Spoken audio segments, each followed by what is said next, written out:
In last video we have seen about the circulation of blood in the left side of the heart. In the earlier video only I have told you how to decide that which side is being talked. See how you will decide.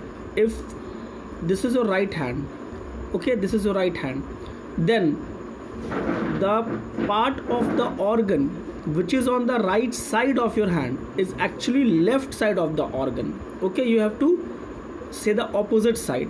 If this is your right hand and this is the, so this will become the left side of the organ, and this is your left hand, this is your left hand, and so this part of the organ will be called right side of the organ. Okay, so always say the opposite side for the organ. In the last video we have seen about the left side of the organ, and always remember, in the left side of the organ, in both the chambers, that is left atrium and left ventricle, both were containing oxygenated blood. Fine, the blood has come from the pulmonary vein. Okay, the blood has come from the pulmonary vein, from the lungs to the left atrium. First of all, when the whole blood was when the good portion of the blood was accumulated in the left atrium, then whole blood went into the left ventricle, है ना, and the blood was stored here, and it passes here. In between these two chambers there is a valve which is known as bicuspid valve. Fine. Now the heart, the left ventricle pumps the blood to the aorta, and from the aorta it went to all over the body parts. This was the thing which I have told you last time, and one thing more I have told you last time, that why it is known as veins. In your earlier classes you have came to know that veins only contain deoxygenated blood, but here always remember, vein is containing oxygenated blood. Actually you were knowing wrong definition of the veins. The definition of the vein is not such that blood capillaries which contain deoxygenated blood.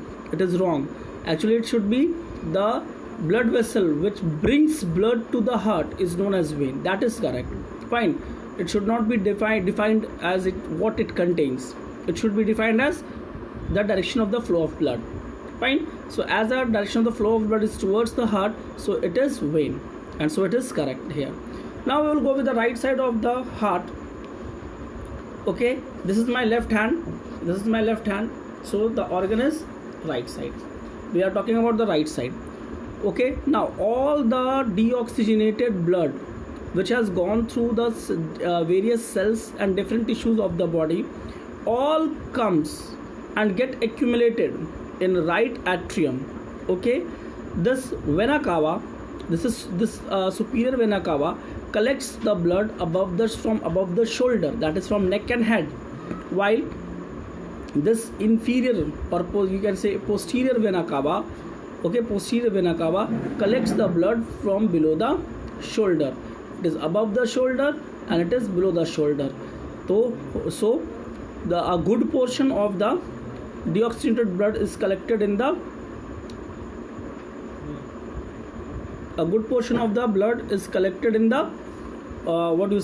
right atrium.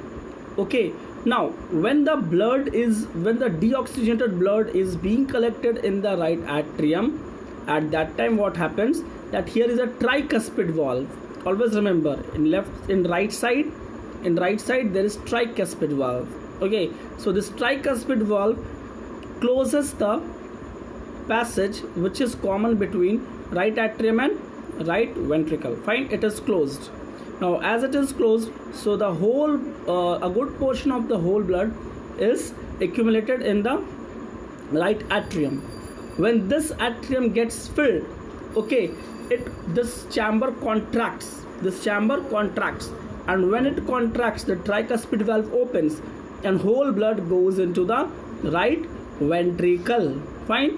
When the whole blood drops in the right ventricle by pushing and by gravitational force, okay, after getting accumulated here, the tricuspid valve, okay, that means 3 cup shaped valve, gets the passage closed. Now when the passage is closed, then what happens, that again this chamber, that is right ventricle, okay, it contracts. When it contracts, what happens, that it pushes the blood in the you can say in the pulmonary arteries. It pushes the blood in pulmonary arteries. Now you will say that as it contains deoxygenated blood, so why it is called as pulmonary artery, and it should not be said as pulmonary artery, as it contains deoxygenated blood. Now again the definition was told wrong. You were told that the blood vessel which contains oxygenated blood are known as arteries. It is wrong. Fine. Actually the blood vessel which takes away blood from the heart, that is known as arteries. So arteries and veins should be defined by the direction of the blood they carry. Arteries away from the heart, veins towards the heart, always remember. So this pulmonary artery carries deoxygenated blood. What I said, this pulmonary arteries carries deoxygenated blood towards the lungs for the oxygenation of the blood. Fine. Now again there is a structural difference, that here you are able to see that the muscles of the arteries are stronger than the muscles of the muscles of the ventricles are stronger than the muscles of the arteries. Why so? Because it has to push the blood to far from the heart. Now one thing we should know now, that whenever chamber contracts, it is known as systole. Okay, whenever chamber contracts, it is known as systole, and whenever chamber relaxes, it is known as diastole. So systole, diastole. When contracts, systole. When it will contract, it will be called arterial systole, and when it will relax, it will be called arterial diastole. When it will contract, it will be called ventricle systole. Okay, तब ये push करे, ये contract कर जाए तो contract तो systole, relax to diastole. Fine. Now one thing more, there are two places where electricity is generated. The first place where electricity is generated was told you in class 9, that was neuron. In neuron electricity was generated. And second, heart. In heart also electricity is generated. The place where electricity is generated is this septum. Okay, at the walls of the septum electricity is generated, and the place and the point where the electricity is generated is SAN. Okay, sinoatricular node, SAN. Okay, here it is here. So here the electricity is generated.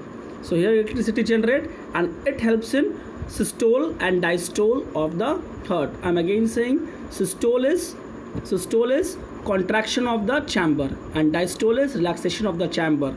The term can be used for any of the four chambers. Okay, when it will contract, it is systole. When it will contract, it is systole. When it will contract, it is systole. When it will contract, it is also called systole. When it will relax, it will call diastole. When it will relax, it will call diastole. When it will relax, it will be again called diastole, and when it will relax, it will again called diastole. One thing more, I have told you that about only the transportation of blood to the different organs, but I have not taught you till now that transportation of blood to the heart. So here it is not, but I will tell you that there are some special arteries which carries blood for the heart. They are known as coronary arteries. Okay, coronary, crown shape, crown, Taj, crown shape. So they are known as coronary artery. Here it is not drawn, so you don't take tension. It is not in the syllabus also. Now the thing is, this structure which is in between these two sides, and this structure which is in between these two sides, this middle structure, and this middle structure, it is known as septum. Okay, this is known as septum. Fine. So this was all together about the heart. In next video we will go with the double circulation, blood pressure and blood vessels. Okay.